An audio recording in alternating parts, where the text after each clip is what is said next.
नमस्कार मित्रांनो, आज आपण वैष्णवगड बुलढाणा जिल्ह्यातील सिंदखेड तालुक्यामध्ये हा वैष्णवगड आहे. याचं आपण पूर्ण दर्शन आज ह्या व्हिडिओमध्ये बघणार आहोत.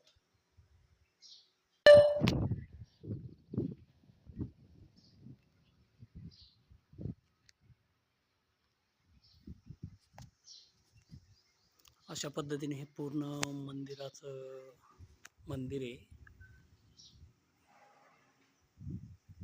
अशा पद्धतीने पूर्ण नक्षीकाम केलेलं आहे मंदिराचं पूर्ण. आता आपण चाललेलो आहे मंदिरामध्ये. विठ्ठल रुक्मिणीची मूर्त.